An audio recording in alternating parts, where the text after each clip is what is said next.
But if you can go with the film, I think there's a lot of great things to recommend about it. What he's trying to say, I think, in the film, which is about the hacking, is about the erosion of sort of like the physical world, which is why I think he's done it in like this digital, so this high contrast digital. So there's loads of shots where it just sort of, the camera just stops and focuses on stuff. Probably the best scene in the film is Chris Hemsworth been released in prison. He hasn't even been out of prison for 8 years, and he gets on a plane and he lands, and then he just stops and takes everything in. It's beautifully shot and everything. It's close-ups of him contrasted with this wide angle of like the airplane carrier and everything. And there's loads of shots like that where it focuses on something physical to contrast against the plot, which is all about like hacking. Okay. The plot itself has a lot of scenes where people type things and chat. There are also scenes in his films are weird because you have to sort of go with what he's trying to say more than sort of anything happening within the films. There's a brilliant bit with all where he's stood in the middle of all these giant computer pylons. He's just in the middle of all of them, and you're supposed to think because he's dwarfed by them. It's all about like that idea that he's so small compared to all this computer data. Oh, okay. He does it in a very physical way. And the whole film, the basis of the film is that there's no real action scenes until the last hour. The first one is just people typing and things. They do some quite interesting things to show like hacking, because obviously at the end of the day it's just people doing this. It's got apparently the first ever use of a keyboard point of view shot, where the camera is underneath the keyboard showing people typing, so it shows fingers touching them. Well, presumably they would do it better than they do in the Fifth Estate.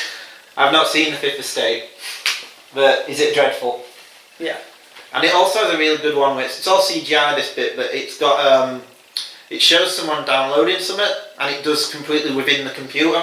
So they put a USB stick in, and it kind of goes into the computer, and it sort of visualises the data going across. Oh, okay. So it's not just people. Yeah. There are some really like semi-subversive stuff in this as well. Like there's like a love story in it between the main character Hathaway and his best friend's like sister. And you'd think it'd be this sort of slow burn, will they, won't they? But no, like the second scene they're together, they just fuck. Oh, okay. And then like you think that the challenge is then going to be between Hathaway and his best friend, but he realises and says, "Okay." It's not. Yeah, but you'd assume it'd be like causing a bit of strife. Yeah. But they just talk about it and then it's resolved. So it's quite forward-looking, that kind of stuff. Characters use their heads. Characters use their heads rather than... Yes. There's also an amazing bit, so this is spoilers, where... So basically the first hour of it makes it look like it's all about like this team of people. Okay. And he's one of them, and then his girlfriend's one of them, and then there's these other people. But then they have like a confrontation with like the bad guys, and everyone but him and the girlfriend get killed. These characters have been defined. And I think again he's trying to say this thing about like the physical world intruding on this sort of hacking. Because it comes so out of nowhere, they all just die horribly. They get shot and there's a big bazooka blows up the car.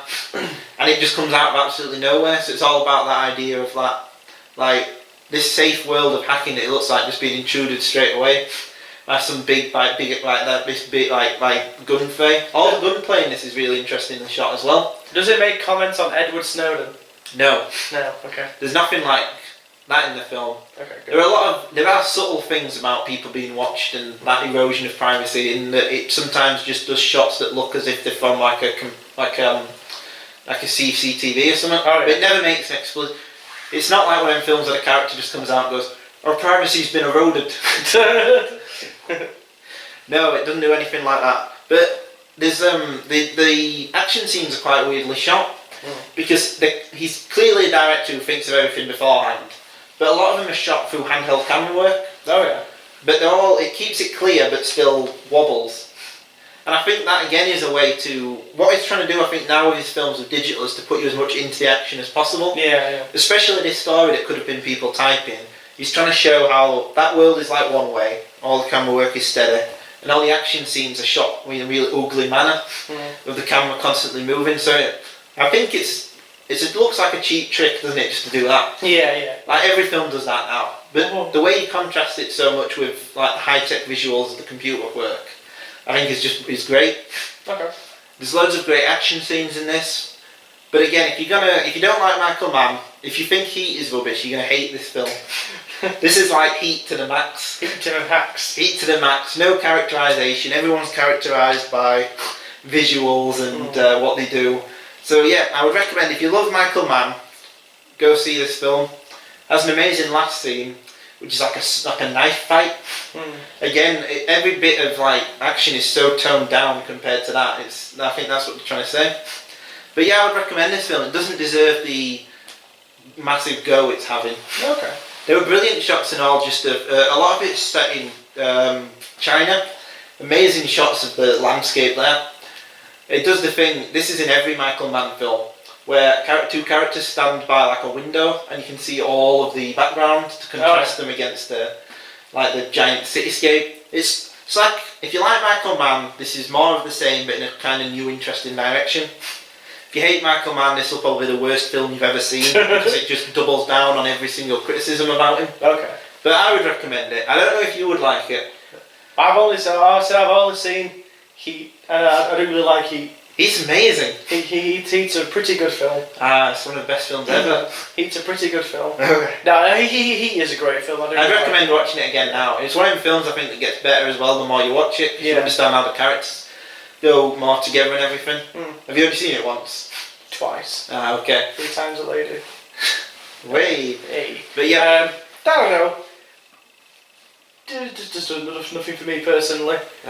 He is a great film, but I can't say I was infused to go watch every Michael Mann film. Yeah.